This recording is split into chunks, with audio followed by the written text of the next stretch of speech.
आइए, सुनिए, देखिए, समझिए सनातन सत्य। जैसी दृष्टि वैसी सृष्टि, दृष्टि विज्ञान। कुदरत, कुदरती रचना एवं कुदरत के कानून से शाश्वत सुख की प्राप्ति। जोधपुर के परम पूज्य महात्मा उपासक प्रोफेसर डॉक्टर सोहन राज तातेड़ के निर्देशन में सनातन सत्य। जैसी दृष्टि वैसी सृष्टि, दृष्टि विज्ञान।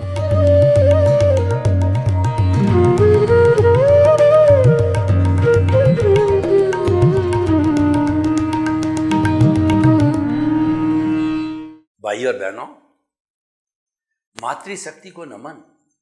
आज का हमारा बहुत सुंदर एपिसोड है कि आत्मविश्वास को कैसे जागृत करें। पहले तो आत्मविश्वास कहते किसे है, इसको समझना जरूरी है, और वह इन दोनों शब्दों से अपने आप समझ में आ रहा है। आत्मा में विश्वास होना, भरोसा होना, बिलीफ होना, उसका अनुभव होना, उसके प्रति डिवोशन होना, डेडिकेशन होना, उसको समर्पण होना, वह आत्मविश्वास है। एक पति का अपनी पत्नी के प्रति अगर विश्वास होता है तो गृहस्थी अच्छी चलती है।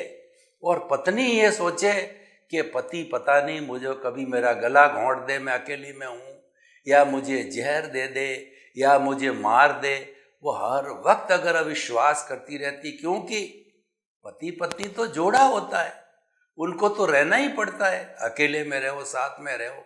तो जहाँ पे ये अविश्वास पैदा हो जाता है, वहाँ पर जो है सारा गड़बड़ घोटाला हो जाता है। अविश्वास सभी दुखों की जननी है। अविश्वास टेंशन पैदा करता है, अविश्वास बीमारी पैदा करता है। और इसी तरीके से आप किसी भी चीज को देखिए कि जो है हमारे घर में किसी भी व्यक्ति के प्रति, चाहे सर्वेंट हो, उसके प्रति हमारा विश्वास नहीं, और हमारे मन में उलझुल विचार आ जावे कि न मालूम कहीं से ये चाबी तिजोरी की देख ले, और फिर जो है तिजोरी से पैसा हड़प ले और भाग जाए, तो ये सारा अविश्वास जो है हमारे भीतर अस्थिरता पैदा करता है।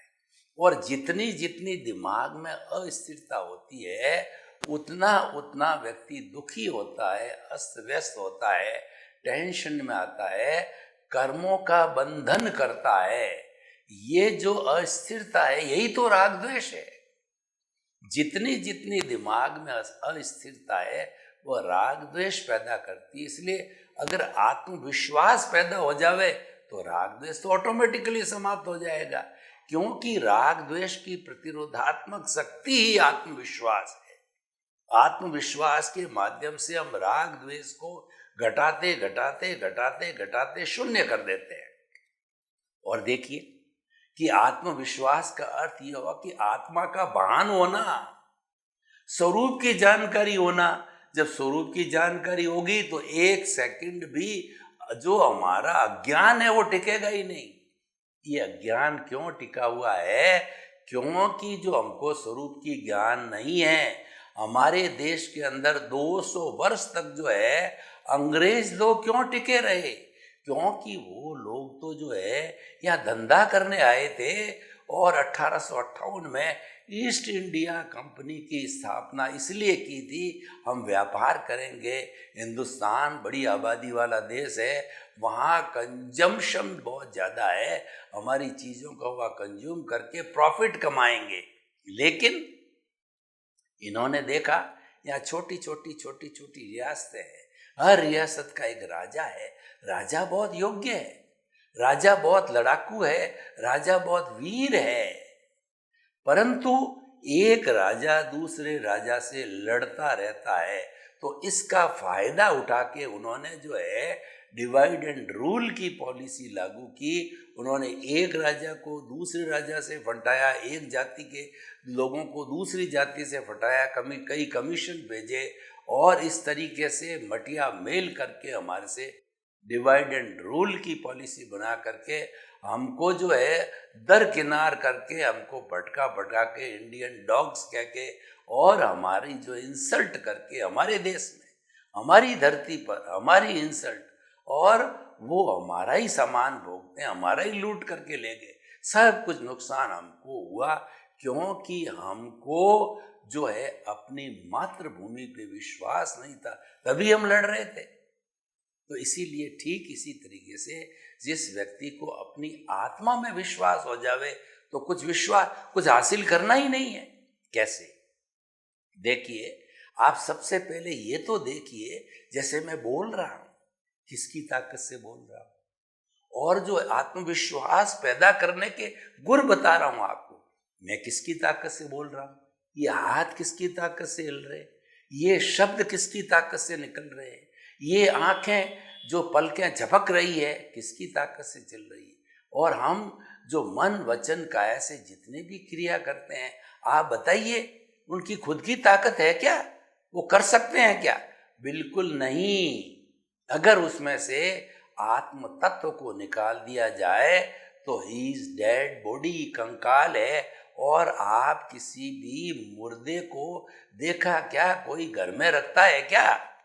उसकी पत्नी भी यही कहेगी कि इसके खून का पानी हो गया है, कीड़े आ रहे हैं, बदबू मार रहे हैं, रिलेटिव आ गए हैं, शमशान ले जाओ ले जाओ ले जाओ। कोई नहीं रोकता, आज तक नहीं रोकने पाया है।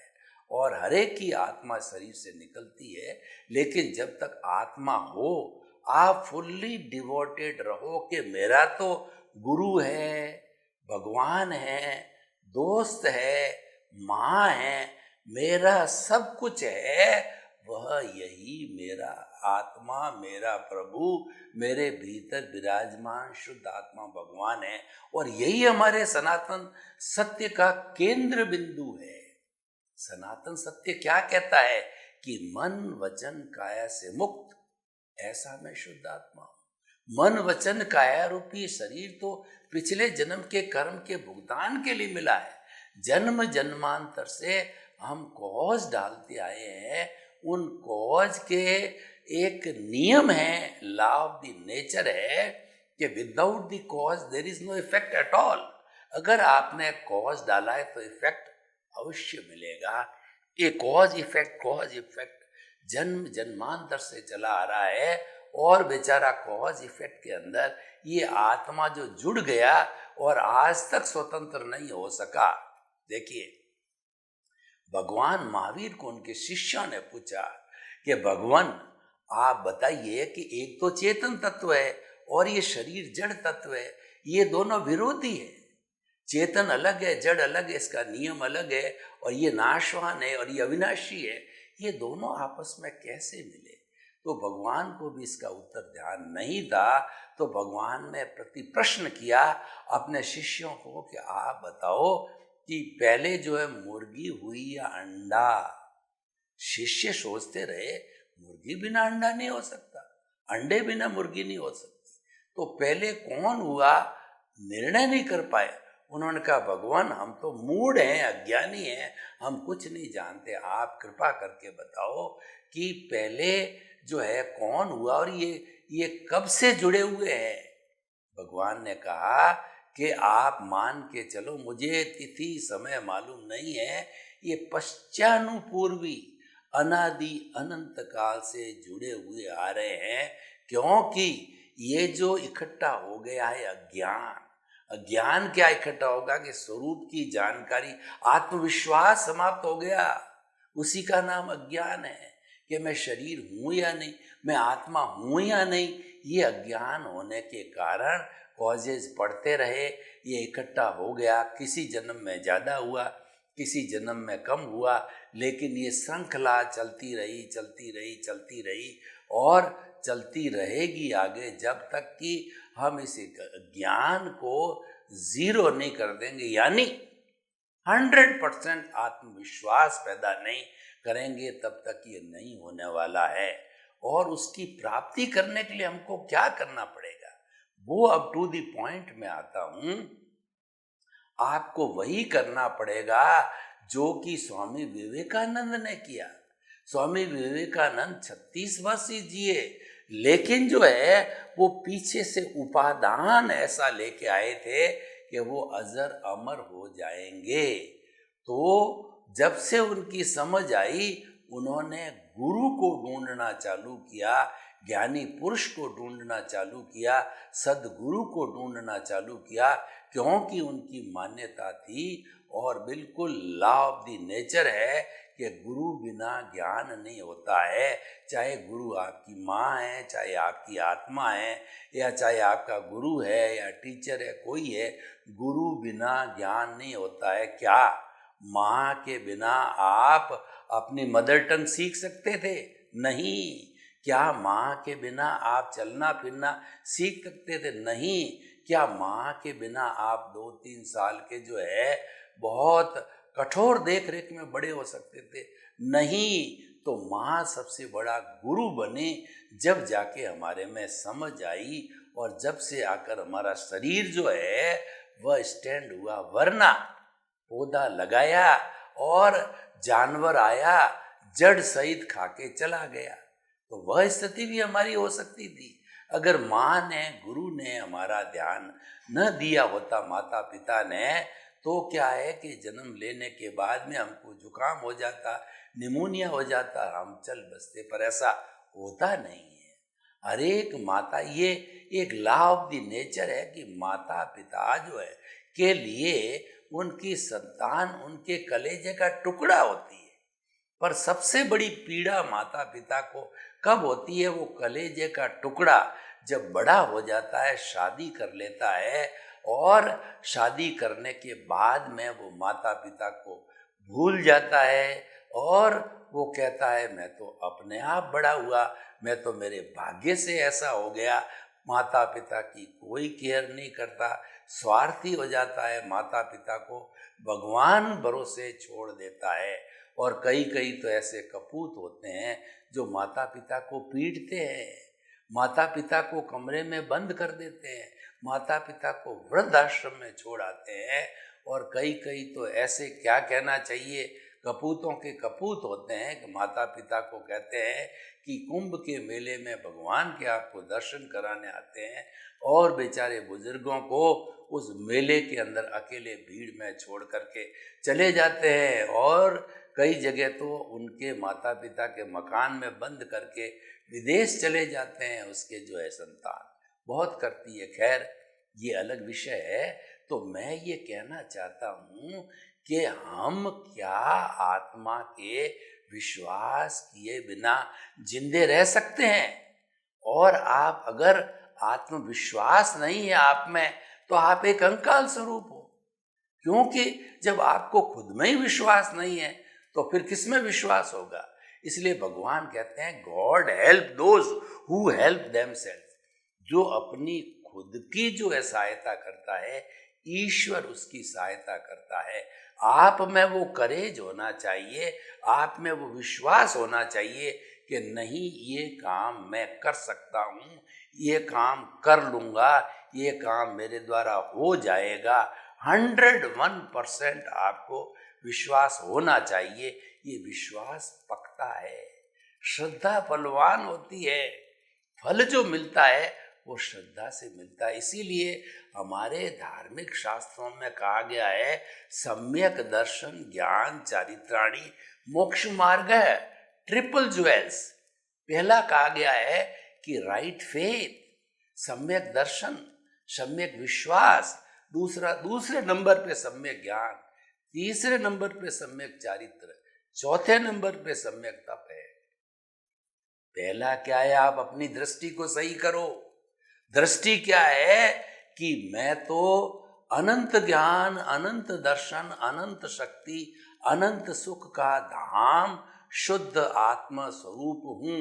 मैं स्वयं भगवान हूं। और भगवान हूं का मतलब भगवान बने नहीं हो आप, लेकिन आपका जो स्वरूप है वही भगवान का स्वरूप है।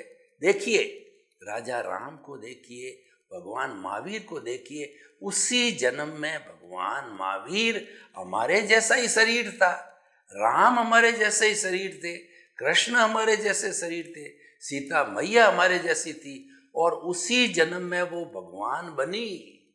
भगवान बनने का मतलब उनको केवल ज्ञान प्राप्त हो गया, उनको एब्सोल्यूट ट्रुथ प्राप्त हो गया। और एब्सोल्यूट ट्रुथ जिसको प्राप्त हो जाता है वह इसी जन्म में, इसी औदारिक शरीर में पूजनीय, वंदनीय, स्तुतीय भगवान बन जाता है, जिसको हम जीता जागता भगवान कहते हैं। और मूर्ति का भगवान तो मंदिर में होता है, मूर्ति फिर उसी के मोक्ष जाने के बाद उसी की बनाई जाती है। तो भाई और बहनों, मैं आपको एक उदाहरण देना चाहता हूँ। उदाहरण, कहानियाँ, इडियम्स, प्रोवर्ब्स और मुहावरों के द्वारा गागर में सागर भरा जाता है और वह स्थिति तुरंत स्पष्ट होती है। मैं आपको एक उदाहरण देना चाहता हूँ।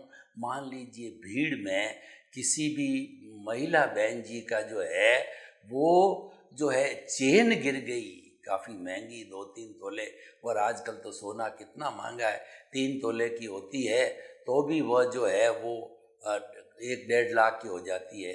तो अब वो गिर गई, आपका ध्यान चला गया, कोई नहीं देख रहा है, आपके भीतर दो प्रश्न, दो भावधाराएं खड़ी होगी।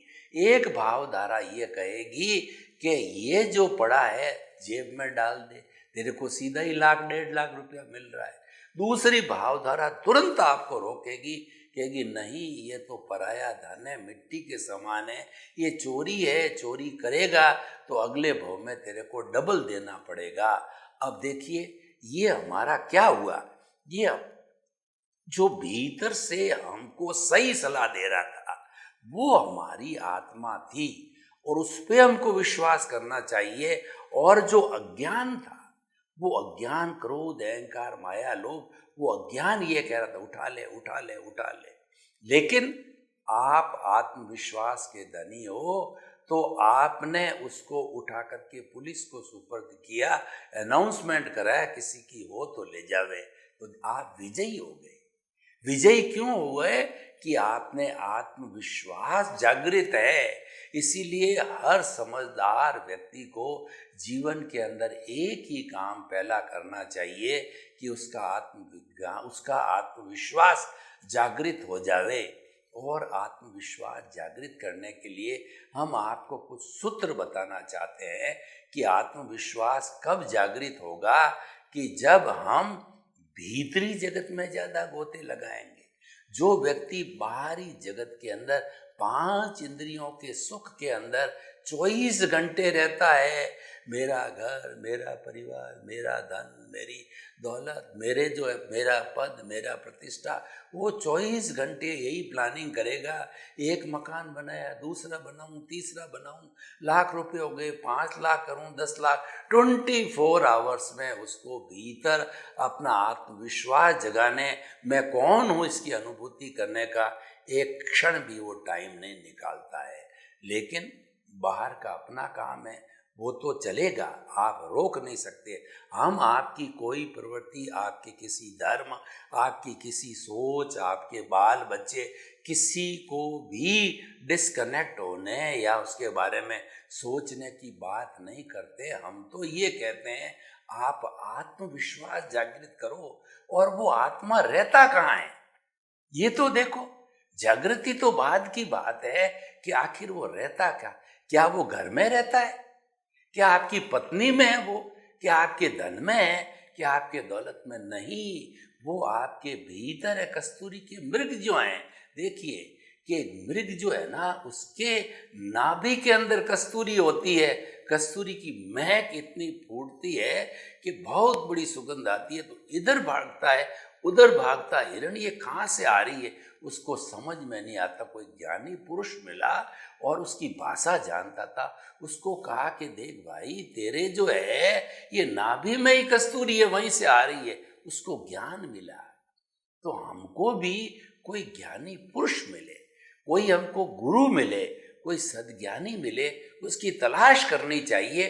वही आत्मविश्वास जागृत करेगा। वो हमको ये बताएगा कि जो सुख तुझे चाहिए, कौन सा सुख, टेम्परेरी चाहिए या परमानेंट चाहिए, किराए का मकान चाहिए या घर का मकान चाहिए, तेरे को जो ऐसा सुख जो कभी दुख आए ही नहीं वो चाहे तो तेरे भीतर है, बाहर है ही नहीं। बाहर तो सब चीजें टेम्परेरी है, बाहर का हमारा जो जगत है वो तो हमारा भुगतान है, वो आप रोक नहीं सकते हो, वो करना पड़ेगा, लेकिन उसमें भी आत्मविश्वास चाहिएगा, भीतर भी आत्मविश्वास। तो आज हमारा एपिसोड हम इर्द गिर्द, आपको आत्मा के इर्द गिर्द घुमा रहे हैं। आपका प्रभु, आपका देवता, आपका भगवान, आपका आराध्य, उसको आप कभी मत भूलो। और मेरी बात में आपको कोई आशंका हो तो आप मुझे प्रश्न कर सकते हैं, मेल कर सकते हैं, और मैं आपको एविडेंस भी बता रहा हूँ कि क्या आपकी खुद के अस्तित्व बिना आप कुछ कर सकते हो। मैं तो जो समझा हूँ नहीं कर सकता, और आप मेरे को ये प्रश्न करें कि उपासक जी, महात्मा जी, आप मेरे को हाथ पे आत्मा दिखा दो, तो आत्मा तो अमूर्त है, आत्मा नहीं दिखाई जाती। और जब मैं आपको जोर से चूंटियां भरूं तो आप चिल्लाओगे, मैं कहूँगा क्यों चिल्ला रहे हो भाई, तो आपके मेरे दर्द हो रहा है। तो ये दर्द को अनुभव करो। ये दर्द अगर मैं चूंटियां किसी रबड़ में भरूं तो वो चिल्लाएगा? नहीं चिल्लाएगा। आप चिल्ला रहे हो तो ये आपको प्रूफ है, ये हमारे महर्षियों ने, ज्ञानियों ने, ऋषियों ने, मुनियों ने अनुभव किया है, आत्म साक्षात्कार किया, वो बता रहे हैं, वही बात मैं आपको बता रहा हूं। तो कुल मिलाकर के हम आपको ये बताना चाहते हैं, हर सूरत के अंदर आत्मविश्वास जागृत करना चाहिए। और जब ये जागृत हो जाता है, दुनिया की कोई ऐसी ताकत नहीं है जो आपको कितना भी उत्थान करो, उसके अंदर कोई रोक नहीं सकता। और आप देखिए, दुनिया के बड़े बड़े जो महापुरुष हुए हैं, जो महापुरुष का अर्थ मैं ये नहीं कहता हूँ कि जिन्होंने युद्ध जीते हैं या दुनिया में लोगों को मारा है, उसको मैं महापुरुष नहीं मानता हूँ। मैं तो उन महापुरुषों की बात कहता हूँ जिन्होंने जगत कल्याण किया, लोक कल्याण किया, जनहितार्थ किया, उपकार किया। उनको आप देखो तो आपको मालूम पड़ेगा कि वो लोग आत्मविश्वास के धनी थे। मैं बाबा साहेब अम्बेडकर की आपको बात बताऊं, 12 भाई बहन थे, 2 जून की रोटी नहीं मिलती थी, उन्होंने कड़ा संघर्ष किया। बचपन में उनके मन के अंदर ये बात बैठ गई, इतना आत्मविश्वास जागृत था कि देखो, ये जो जाति के आधार पर ये छोटा और ये बड़ा कहते हैं, अछूत कहते हैं, इसको छूते नहीं हैं, मंदिर में नहीं आने देते हैं, गालियां देते हैं, मारते हैं, पीटते हैं, तो उन्होंने कहा ये तो गलत बात है। व्यक्ति जन्म से नहीं, कर्म से महान बनता है, जाति से व्यक्ति कभी भी महान नहीं होता है। एक ब्राह्मण है, शराब पीता है, ऐसी करता है, तो किस बात का ब्राह्मण? ब्राह्मण तो वो होता है जो शिक्षा दे, त्याग करे, भगवान की और सत्संग करावे, भगवान का नाम सुनावे। तो इस तरीके से उन्होंने कड़ा संघर्ष किया, और देखिए कितने महापुरुष बन गए। वो भारत का संविधान, जो कि विश्व का माना हुआ संविधान है, उसके वो अध्यक्ष रहे, और उन्होंने कैसा सर्वोदय दिया कि उनके मन में जो टीस थी जाति के आधार पर, कुल के आधार पर, छोटे बड़े के, गरीब अमीर के आधार पे, उन्होंने कहा नहीं, हिंदुस्तान में जितने 130 करोड़ लोग हैं, सभी हिंदुस्तान की संपत्ति के मालिक है, सरकार बनेगी उनके द्वारा, उनके लिए, उनसे बनेगी। और हमारे देश को उन्होंने सेक्युलर का, धर्मनिरपेक्ष, कोई भी व्यक्ति अपनी इच्छा अनुसार किसी भी धर्म को स्वीकार कर सकता है, और कोई भी व्यक्ति आचरण से महान बने, व्यक्ति व्यवहार से अच्छा बने, अच्छे कार्य करे। अच्छे कार्य का अर्थ क्या है? अपने साथी लोगों को, समाज के लोगों को ठगे नहीं, दुख नहीं दे, उनकी हिंसा नहीं करे, उनको मारे नहीं, और भीतर नेगेटिव थॉट्स नहीं रहे, बुराइयां नहीं रहे, समाज में अपराध, आतंकवाद और मिलावट, ये चीजें वो न करे, वो बड़ा व्यक्ति होता है। तो आप किसी भी दृष्टि से देख लीजिए, चाहे हमारा ये जो दुनियादारी का जगत है, जो व्यवहार जगत को देख लीजिए, और चाहे जो अध्यात्म का जगत है, वही साथ चलता। मैं आपको उदाहरण देना चाहता हूँ।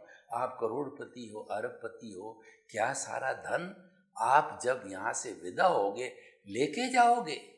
अगर आपके कान में कोई सोने की तीप भी है तो शमशान के पहले, और महिलाओं के होती है, शमशान में जलाने के पहले एक एक चीज को खोल खोल करके देख जाएगा, पूरे शरीर को नंगा करते कि कहीं पे बहुमूल्य चीज मणि तक लोगों की निकाल दी, बहुमूल्य चमड़ी उधेड़ के निकाल दी कि कोई बहुमूल्य चीज तो नहीं है, कोई नहीं रहने देता है। तो भाई और बहनों, आपके साथ क्या गया, ये चिंतन कीजिए। ये बड़ी सीधी सादी बात है और हमारा सनातन सत्य तो इतनी सीधी बात करता है कि गांव का ठेठ आदमी, आदिवासी, अनपढ़, कुछ नहीं जानता, उन तक हम पहुंचते हैं। उनको एक ही बात बताते हैं कि भाई सबका पालन पोषण कुदरत करती है, तुम कुदरत कुदरत के कानून का पालन करो, सुखी रहोगे और दोनों दूसरे लोगों को सुखी करो। आप आत्मविश्वास जागृत करो। सर्वे भवन्तु सुखिनः सर्वे सन्तु निरामया। लोक के सब जीवों को सुख मिले, शांति मिले, आनंद मिले, प्रेम मिले, सौहार्द मिले। सभी हम हिल मिल करके और स्वर्ग को इस धरा पर उतार लाए। आपके प्रति मंगल भावना।